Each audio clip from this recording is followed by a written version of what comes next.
Most producers do the same thing when they decide to prospect. They grab a list, start dialing, and wonder why nobody calls them back. I mean, maybe this isn't your fault. Maybe whoever leads your agency did that to you, and now that's the pattern that you have fallen into. Look, at the problem with that whole idea isn't effort, it's direction. Producers that follow that process, they're pursuing the wrong people with the wrong message, and they're calling it prospecting. So today, day one of this challenge, we're going to fix that. Before you make a single call, before you send a single email, before you connect with another person on LinkedIn. Because effort without direction is nothing more than exhaustion. And if you're here, it's probably because you're exhausted with the prospecting that you've been doing in the past. All right, I want to talk to you for a second about why target clarity changes everything. There is a cost to chasing everyone. This is exactly what happens when you try to serve every single person.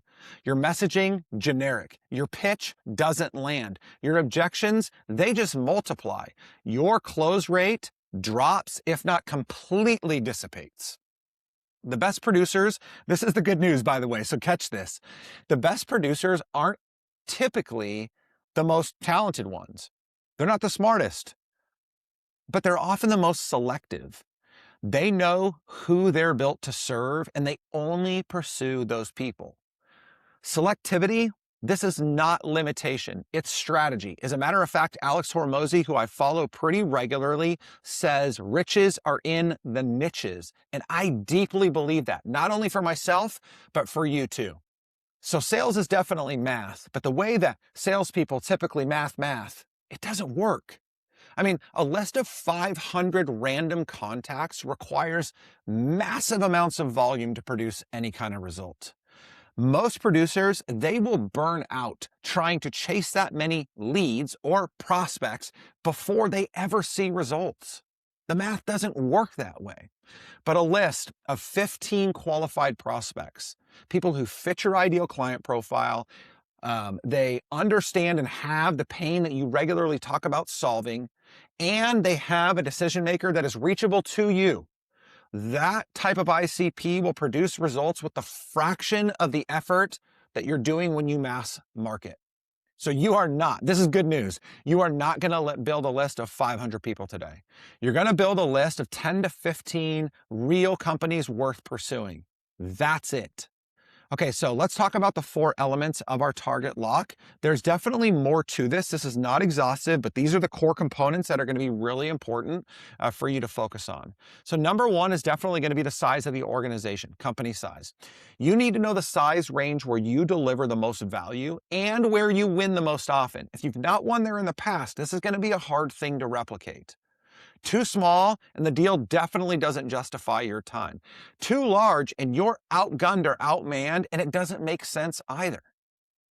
The second one is industry. This is extremely important, you guys.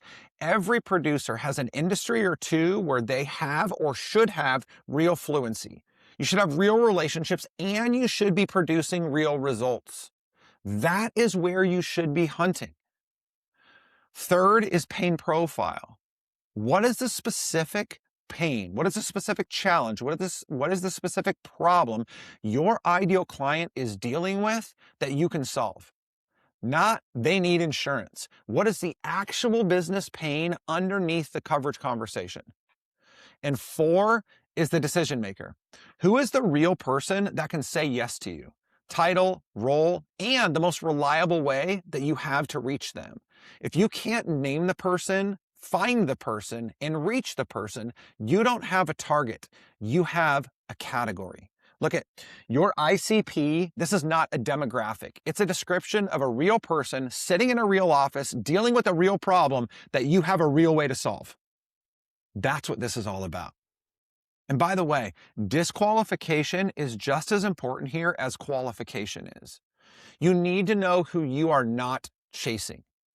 Every strong ideal client profile, they're going to have a disqualified prospect definition. The account, it could look right on the surface, but underneath is a complete waste of your time, and it drains a ton of your energy. I mean, maybe it's companies below a certain size where premium doesn't justify the investment of a relationship. Maybe it's a specific industry where relationships are already locked up. Whatever it is, you've got to name that. Knowing who you're not chasing protects your time and it sharpens your focus on the accounts that are actually going to matter for you. It's literally going to help you open more doors. Okay, this is time for the worksheet. So open up the worksheet, print it out. Printing it out is probably going to do best for you, but take it out. Once you have your worksheet out, I want you to see that there's 3 parts to it. The first one is going to be your ICP definition. So 5 questions. I want you to write down answers as specific as humanly possible. Don't be vague. Vague answers produce vague targets and get you vague results at best. Part 2, this is your qualified prospect list. So this is 10 to 15 real companies, a real decision maker name for every single one of them, and at least one contact method identified that you are confident you can utilize to get in front of them.